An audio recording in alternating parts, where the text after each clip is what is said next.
Hi viewers, நான் உங்கள் தவம். ஆரோக்கியமான மனிதனை உண்மையான பணக்காரன். இந்த உலகத்தில் உள்ள அனைவரையும் ஆரோக்கியமான மனிதர்களாக மாற்றுவோம்.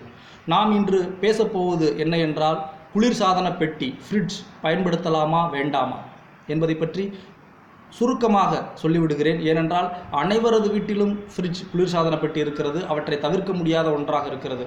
நானும் ஒரு 3 ஆண்டுகளாக குளிர்சாதன பெட்டி பயன்படுத்தாமல் இருந்தேன். ஆனால் காலகட்டங்கள் போக போக மனைவியின் வற்புறுத்தலால் இந்த குளிர்சாதன பெட்டியை வாங்கி இப்போது நானும் பயன்படுத்தி கொண்டு தான் இருக்கிறேன்.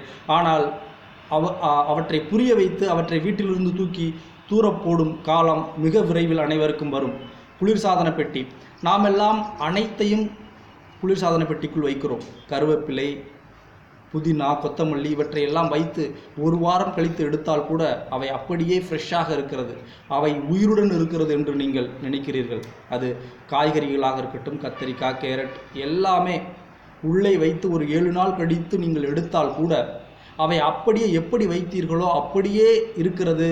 இவை உயிருடன் இருக்கிறது, இவை புத்துணர்ச்சியோடு இருக்கிறது, சத்தோடு இருக்கிறது என்று நாம் நினைத்து கொள்கிறோம். அப்படி அல்ல.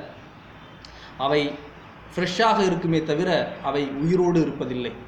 அவற்றில் இருக்கக்கூடிய சத்துக்கள் போய்விடுகிறது. கண்டிப்பாக நாம் கருவேப்பிலையை ஃப்ரிட்ஜில் வைக்காமல் வெளியே வைத்து காஞ்ச கருவேப்பிலையில் இருக்கக்கூடிய சத்து கூட ஃப்ரிட்ஜில் வைத்து புத்துணர்ச்சியோடு எடுக்கக்கூடிய கருவேப்பிலையில் சத்துக்கள் இல்லை. இது கருவேப்பிலைக்கு மட்டும் சொல்வதல்ல. கத்திரிக்காய், வெண்டைக்காய், நீங்கள் உள்ளே வைக்கக்கூடிய அனைத்து பொருட்களும் உயிரற்று போகிறது. அவற்றில் இருக்கக்கூடிய 50% சத்துக்கள் உறிஞ்சப்படுகிறது. எனவே பணம் கொடுத்து காய்கறிகளை வாங்கி நீங்கள் ஃப்ரிட்ஜுக்குள் வைத்து 50% அதனுடைய சத்து போனதுக்கு பிறகுதான் அவற்றை எடுத்து நாம் சமைத்து சாப்பிடுகிறோம். அதற்கு பதிலாக நீங்கள் வாடி வதங்கிய காய்கறிகளை கூட சாப்பிடலாம். அவற்றில் சத்து இருக்கிறது. ஒன்றை நீங்கள் உன்னிப்பாக கவனிக்க வேண்டும். எப்போதாவது உயிருள்ள பொருளை நீங்கள் குளிர்சாதன பெட்டி ஃப்ரிட்ஜில் வைத்திருக்கிறீர்களா? இதுவரை வைத்ததே இல்லை. வைத்து பாருங்கள். ஒரு கோழியை உயிரோடு உள்ளே வையுங்கள்.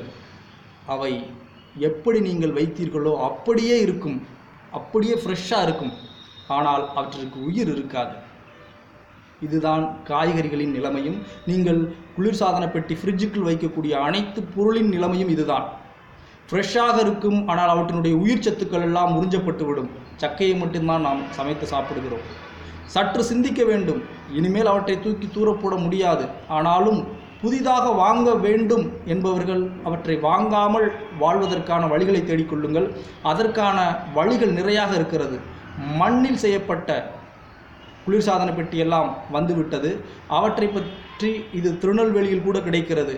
அவற்றை பற்றி நாம் அடுத்த வீடியோவில் பார்ப்போம். அந்த குளிர்சாதன பெட்டி எவ்வாறு இயங்கும், அவற்றிற்கு மின்சாரம் தேவையில்லை, களிமண்ணால் செய்யப்பட்ட குளிர்சாதன பெட்டி கூட வந்திருக்கிறது.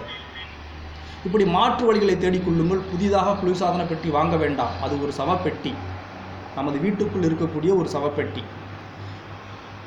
இதை நீங்கள் கண்டிப்பாக செய்தாக வேண்டும். ஒரு உயிருடன் ஒரு பொருளை நீங்கள் ஃப்ரிட்ஜுக்குள் வையுங்கள். அது 3 நாளோ அல்லது 7 நாள் கழித்து பாருங்கள். அது ஃப்ரெஷ்ஷாக இருக்கும், ஆனால் இறந்துவிடும். அதற்கு உயிர் இருக்காது. இப்படி தான் நாம் உயிரற்ற காய்கறிகளையும் உயிரற்ற அனைத்து பொருட்களையும் குளிர்சாதன பெட்டிக்குள் வைத்து சாப்பிட்டு கொண்டிருக்கிறோம். எனவே சற்று சிந்தியுங்கள். குளிர்சாதன பெட்டி பழுதடைந்து விட்டால் அவற்றை பணம் கொடுத்து பார்க்க வேண்டாம். நாம் எல்லாம் தூக்கி குப்பையில் போட வேண்டும். எப்போதும் நாம் சொல்வதுதான், நாம் உணவு முறைகளில் பண்டைய காலத்திற்கு திரும்ப வேண்டும். அப்போதுதான் நோய் நொடி இல்லாமல் வாழ்வோம். இப்போது இருக்கக்கூடிய அனைத்தும் நோய் நொடிகளை உருவாக்கக்கூடியது.